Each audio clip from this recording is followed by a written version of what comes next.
Top more US based ఈ learning platform. మీరు కూడా స్లాట్ బుక్ చేసుకోవాలంటే ఈ నెంబర్కి కాల్ చేయండి. నమస్తే రమ్మగారు. నమస్తే జయ. రమ్మగారు, మనము అరేబియన్ నైట్స్ వీటిలో కొన్ని కథలు చెప్పుకున్నాం కదా, వాటిలో ఏదైనా మంచి సరదా కథలు ఉంటాయా రమ్మగారు వీటిలో? అరేబియన్ నైట్స్ డైరెక్ట్ గా చదివితే కొంచెం అడల్టరీ కనపడుతూ ఉంటుంది జయ. బూత్లా? అవునా? ఉంటుంది. ఓకే. కాకపోతే మనం ఎవరికైనా చెప్పేటప్పుడు మనం వాటన్నిటిని ఎడిట్ చేసేస్తారు కదా. చేసేస్తాం కదా. మంచి సరదా సిచ్యువేషన్స్ ఉంటాయి. ఎవరినైనా తిట్టటము అవన్నీ కూడా భలే సరదాగా. జంజాల్ గారి సినిమా మార్కు మాటలు ఉంటాయి. ముసలి పక్షి అని పిలుస్తారనమాట.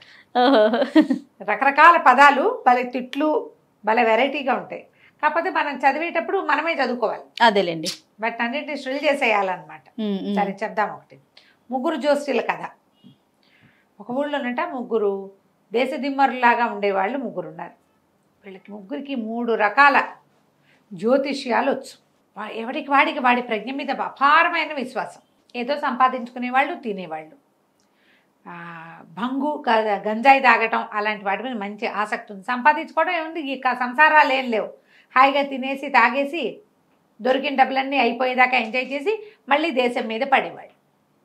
అయితే ఏమైందిట, ఒకసారి బాగా సంపాదించుకున్నారు. అక్కడి నుంచి ఈ గంజాయి కొట్లలో పడి విపరీతంగా భంగు సేవించారు, గంజాయి సేవించారు. ఇట గంజాయిలు అవి సేవించినప్పుడు క్రమంగా వాళ్ళకి కొంటితనం మితిమీరిపోతుంది అనమాట. ఇంకా ప్రఖ్యాతులు అయిపోవడానికి ఏం చేయాలో లాంటి ఐడియాలు కూడా బోల్డ్ వస్తాయి వాళ్ళకి. ఈ ముగ్గురు కలిసి ఏం చేశారు, తాగేసి గంజాయి బాగా పీల్చి పొగ పీలుస్తారు కదా, అక్కడి నుంచి ఊరి మీద పడ్డారు. పడి మాట్లాడుకుని కొంటితనం విజృంభిస్తుంది కదా. ఎలాగైనా ఫేమస్ అయిపోవాలంటే ఏం చేయాలంటే ఇప్పటిదాకా రోడ్ల మీద వాళ్ళకి వీళ్ళకి చెప్పాం, కొడితే ఏనుగు కుంభస్థలాన్ని కొట్టాలని తట్టింది ముగ్గురికి. మామూలుగా ఈ తాగుబోతనాలు లేదా ఇలా మాదక ద్రవ్యాలు సేవించినప్పుడు ఒక్కొక్కడి మీద ఒక్కొక్క లెవెల్లో పనిచేస్తుంది. అవును. ఒకళ్ళు ఒక గ్లాస్కి అవుట్ అయిపోతారు, ఒకళ్ళు 3, 4, ఒకళ్ళు 6, 7 దాకా బాగా స్టేబుల్గా ఉండి డ్రైవింగ్ కూడా చేస్తారు. చెప్పలేకపోతాం తత్వాలు. కానీ వీళ్ళు ముగ్గురు ఒకటే టైప్ అనమాట.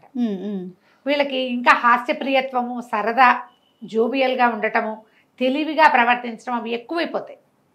వీళ్ళు ఏం చేశారు, ముగ్గురు కలిసి రాజుగారి అంతఃపురపు కోట గోడ ఉంటుంది కదా, ఆ గోడ పక్కన పిచ్చగా గోల చేశారు. అక్కడ అరిచారు, కేకలు పెట్టారు, నవ్వారు. ఒక రకంగా కాదు, మధ్య మధ్యలో గోడ ఎక్కడానికి ట్రై చేస్తున్నారు. రాజుగారు రాత్రి 10-11 గంటల వేళ ఇది.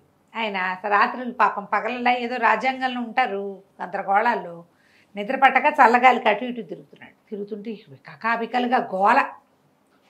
ఏమిట్రా ఈ కీకి అని సౌండ్లు, ఈ అరుపులు ఏమిటి, ఎవర్రా అని అడిగితే ఆ సైనికులు చెప్పారు, ఎవరో ముగ్గురు గంజాయి భాయిలు ఉన్నారు బయట అనేసరికల్లా వెధవాళ్ళు వాళ్ళని పట్టుకురండి, కొరతేద్దాం ముగ్గురిని. రాత్రిపూట మన కోట పక్కన ఇంత గోల చేస్తారా, ఈడ్చుకురండి ముగ్గురిని దొంగ మొహాలను అన్నాడు ఆయన. ముగ్గురిని ఈడ్చుకొచ్చారు. వీళ్ళు రాజును చూడగానే ఉత్సాహం వచ్చింది వాళ్ళకి. ఎవర్రా మీరు, ఏం చేస్తున్నారా అంటే, మేము జ్యోతిష్కులం అండి అన్నారు. జ్యోతిష్యులు ఏమిటి, మీ మొహాలు చూస్తే ముష్టి వేధవాళ్ళ ఉన్నారు, ఒక్కడి కూడా కళ్ళలేదు, కాంతి లేదు, ఈ తాగుబోత్తనం ఏమిటి, ఈ మత్తు సేవించడం ఏమిటి, ఈ అరుపులు ఏమిటి, కేకలేమిటి, మర్యాద లేదు. జ్యోతిష్యుడు అనగానే ఎట్లా ఉండాలి, వాడిని చూడంగానే దండం పెట్టాలి జనాలు. మీరేమిట్రా ఇట ఉన్నారు దేశదిమ్మరిలాగా అంటే, ఇట ఉన్నా సరే మాకు అవే వచ్చండి, మామూలుగా కాదు మా సంగతి అన్నారు. అంటే సరే ఫస్ట్ వాడిని అడిగాడు ఆయన, ఏమొచ్చురా నీకు అని.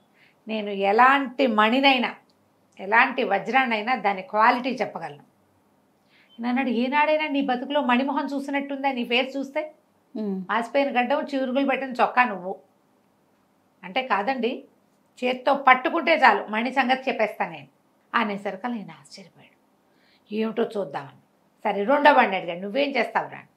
నాకు గుర్రాలని పరీక్ష చేయటంలో నా అంతటి వాడు ఎవడూ లేడండి.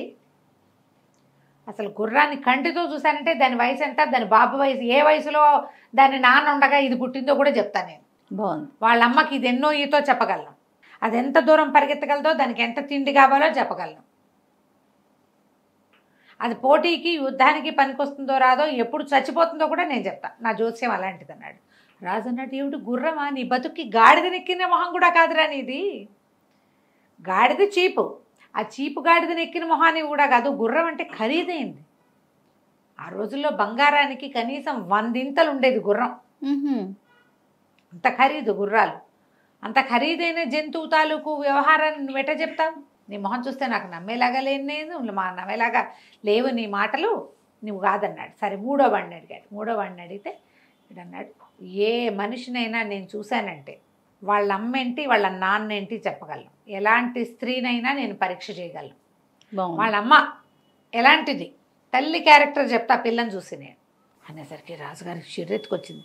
నీ జోస్యాలు పాడుగా నువ్వేం జోస్యాలరా, పైగా పిల్లని చూస్తే తల్లి క్యారెక్టర్ ఎట్లా తెలుస్తుంది, నేను చూస్తే ఏ ఆడది నీ పక్కన నుంచునేటట్టుగా కూడా లేవు, నువ్వు పాడుకొట్లాడుకుంటూ మొహము నువ్వును అని తిట్టిపోసాడు. తిట్టిపోసి సరే వీళ్ళ సంగతి ఏమిటో చూద్దాం, వీళ్ళకి తిండి నీరు ఇవ్వండి, మరి జైల్లోనే కాకపోతే తిండి నీళ్లు ఇవ్వచ్చు అని చెప్పి పారేయండి, ఎప్పుడైనా అవసరం వచ్చినప్పుడు వీళ్ళ సంగతి చూద్దాం, నోళ్ళు కట్టేయండి, వీళ్ళకి గంజాయి గింజాయి అందనివ్వద్దని ఒక కొట్టు లాంటి ఒక రాజుగారి బిల్డింగ్లో పడేశారు. వాళ్ళు లోపలే ఉన్నారు.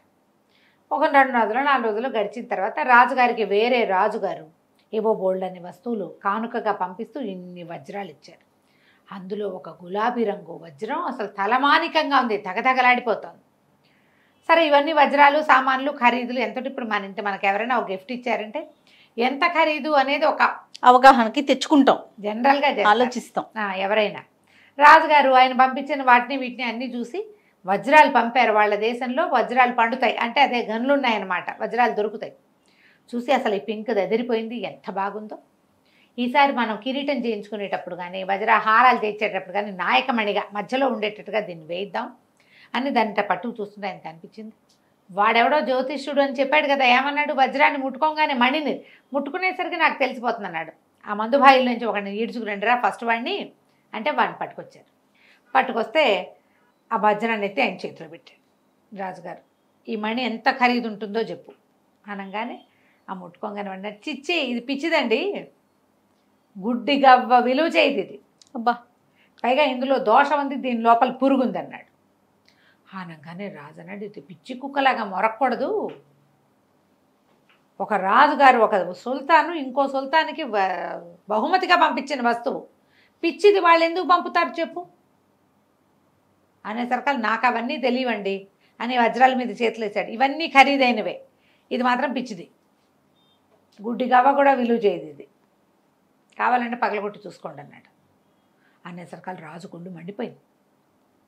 మండిపోగానే ఎవరే వీడిని కొరతేసేయండి రా అన్నాడు. అనగానే పక్కన వజీర్ అన్నాడు, అట్లా కాదండి ఏదో చెప్పాడు కదా, టెస్ట్ చేయించి చూద్దాం, మామూలు మణులు పగల నేలకేసి కొట్టామనుకో పగలవు, వజ్రాన్ని వజ్రంతోనే కొయ్యాలి అని చెప్తారు కదా. అవునవును, చీత కొడితే కానీ అది దెబ్బలు తగలదు. వీడు చెప్పే ప్రకారం అందులో దోషం ఉంది, పురుగుంది అంటున్నాడు, చూద్దాం అనేసరికి రాజు అన్నాడు, సరే ఇదేదో బాగానే ఉందని ఆ రాయ వజ్రాన్ని ఇట్లా నేలకేసి కొట్టాడు. కొట్టేసరికి భళ్ళు అని పగిలిపోయేది, అందులో నుంచి లుకలుకలాడుతూ ఒక పురుగు బయటకు వచ్చింది. ఆశ్చర్యపోయాడు సుల్తాన్, ఊరు వీడి దుంపదేగా వీడు ఎటా చెప్పాడు అంటే వీళ్ళు చెప్పినట్టుగా ఉందన్నమాట వీళ్ళ దగ్గర ఏదో వ్యవహారం. సరే ఒరే ఆ మొదటివాడికి తిండి నీళ్ళు డబల్ చేయండి, మాంసాహారం ఇవ్వండి, కొంచెం సారాయి కూడా ఇవ్వండి, ప్రమోషన్ ఇచ్చాడు. వాడిని పంపించేసి కొన్ని రోజులు గడిచాక బోలెడన్ని గుర్రాలు అమ్మకానికి వచ్చాయి. అసలు కొన్ని గుర్రాలు అయితే నిగలు ఆడిపోతూ ఎంత బాగున్నాయో, భలేగా ఉన్నాయి. సరే రాజుకి గుర్తొచ్చింది, వాడెవడో త్రాష్ట్రుడిలో ఉన్నవాడు ఒకడిని జైల్లో పెట్టాం, వాడు తోటివాడు ఏదో జ్యోతిష్యం చెప్పాడు, వీడేం చెప్తాడో చూద్దాం, నా గుర్రాల గురించి బాగా తెలుసు అన్నాడు, పిలవండి అని.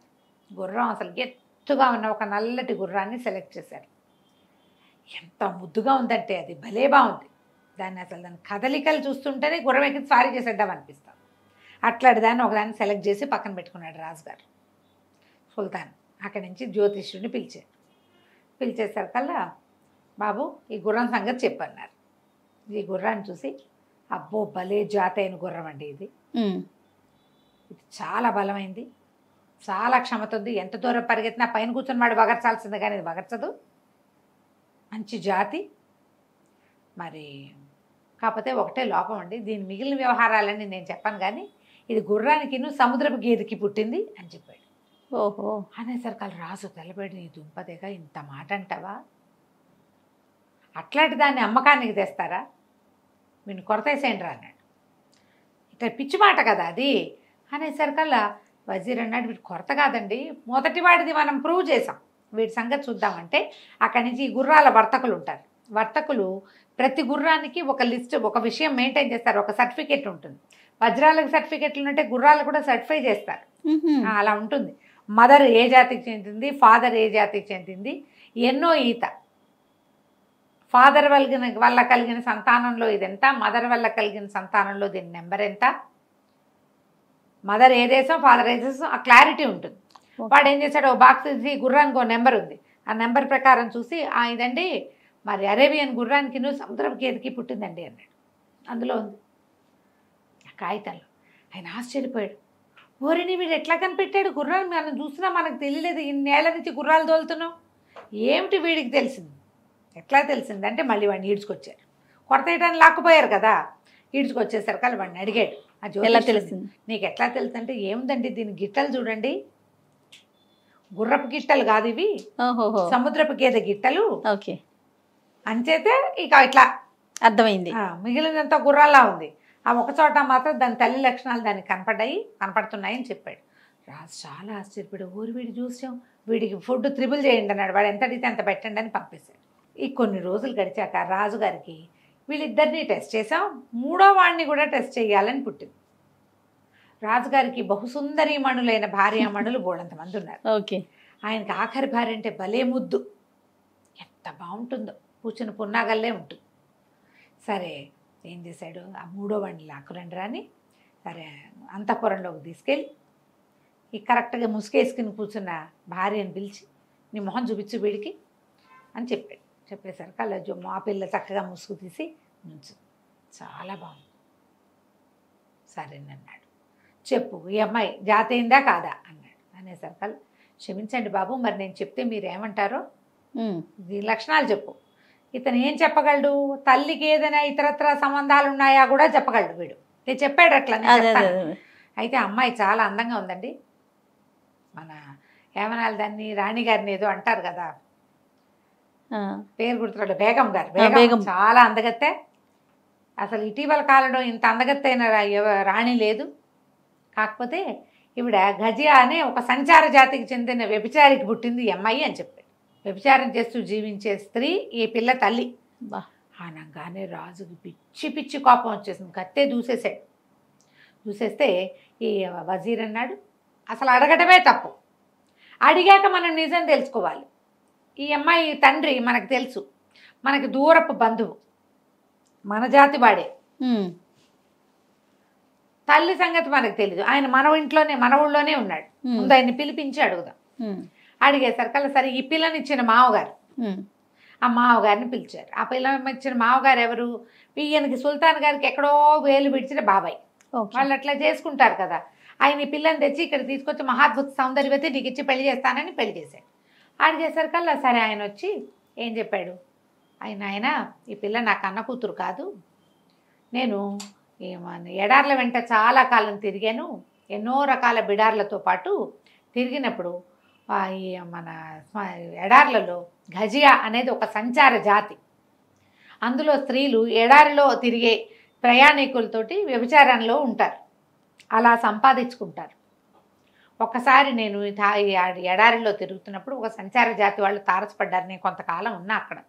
అప్పట్లో ఏంటంటే ప్రయాణాలు ఎక్కడ పడితే అక్కడ ఆగిపోయేవాళ్ళు, అక్కడ వాళ్ళకి తిండి నీళ్లు తిప్పలు చూడడానికి లేదా ఈ రకరకాల వ్యవహారాలకి మనుషులు దొరికేవాళ్ళు, వాళ్ళు అక్కడే ఉంటారు, ఈ వ్యాపారులు వెళ్ళిపోయేవాళ్ళు. అయితే ఒకసారి నేను తిరిగి వస్తూ ఉంటే ఈ గజా జాతికి చెందిన సంచార స్త్రీలంతా వెళ్ళిపోయారు. ఒక ఖర్జూరపు చెట్టు కింద ఒక చిన్న 5 ఏళ్ల పిల్ల దొరికింది నాకు. ఆ స్త్రీలలో ఎవరితో ఒకటి ఈ పిల్ల తల్లి. ఆడపిల్లలు పుడితే పిల్లల్ని పెంచుకుని మళ్ళీ పిల్లల్ని అదే వృత్తిలో దించుతారు వాళ్ళు. అయితే నేను ఆ బిడారు మొత్తం వెళ్ళిపోయింది. మా బిడారులో కూడా మా ఎద్దుకి కాలు విరగటం వల్ల నేను కొంతసేపు ఆగిపోయాను, ఎద్దుకు అది ఒంటకి. దాంతో ఏం చేశాను, చూసేసరికి అలా పిల్ల మాత్రం మహాముచ్చటగా ఖర్జూర పండల్లే ఉందని రాస్తాడు కథలో. పిల్ల అందంగా ఉందని నేను ఎత్తుకొచ్చేసాను, నేనే పెంచుకున్నాను. 5 ఏళ్ల పిల్లని తెచ్చా, దానికి 17 ఏళ్ళు వచ్చాక నీకు ఇచ్చి పెళ్లి చేశాను. దీనికి నేను తండ్రిని గాను, తల్లి ఎవరో నాకు తెలీదు, నాకు ఆ సంచార జాతి స్త్రీలు ఉండే చోటే దొరికింది అనగానే రాజుగారు హతాశుడైపోయాడు. అలాంటి వాళ్ళని ఇంట్లో ఉంచుకోకూడదు, పరువు పోతుంది. పైగా ఈ అబ్బాయి ఏమిటి, తన బాబాయ్ వేలు విడిచిన బాబాయ్ కూతురని నమ్ముతున్నాడు ఇప్పుడు. దాకా అయితే ఇలా కూడా ఉంచుకోవచ్చు, ఆవిడని రాణిగా బేగంగా ఆవిడ చేసి మల్కాయాలిగా చేయడానికి వీలు లేదు. అలా చేయకూడదు, మామూలుగా తమతో ఉంచుకోవచ్చు. రాజు విపరీతంగా ఆశ్చర్యపోయాడు. వీడిని అడిగాడు, నీకు ఎట్లా తెలిసింది అంటే అప్పుడు అతను ఏం చెప్పంటే, మొహం చూపించారు కదా మీరు, ఆ ఘజియా జాతి సంచార జాతి వాళ్ళకి ఐబ్రోస్ కలిసి ఉంటాయి. తర్వాత ఇలాంటి నల్లటి కనుపాపలు మన ఏరియాలో ఉండవు, మనమంతా వేరే రంగులో ఉంటాయి కళ్ళు. ఆ డార్క్ ఐస్, రెప్పలు, ఇవి కనుబొమ్మలు కలిసి ఉండటము ఘజియా వాళ్ళ ప్రత్యేకత, వాళ్ళ సౌందర్యం అదే. ఈ పిల్లకి ఈ లక్షణం ఉంది, అందుకని నేను చెప్పగలిగాను అన్నాడు. రాజు పరమాశ్చర్యపోయి, జోస్యాల్లో ఇలాంటివి కూడా ఉన్నాయని వీళ్ళ ముగ్గురికి బోల్డ్ డబ్బులు ఇచ్చి, మీరు అక్కడ ఇక్కడ ఉండద్దు, నా దగ్గరే ఉండండి, నాకు వజ్రాలు చూడాలి, గుర్రాలు చూడాలి, స్త్రీలను కూడా చూడాలి అని చెప్పి ఎక్కువ జీతాలతోటి వాళ్ళని తన దగ్గరే ఉంచుకున్నాడు. కథ కంచికి మనం ఇంటికి. బాగుంది. నమస్తే. నమస్తే.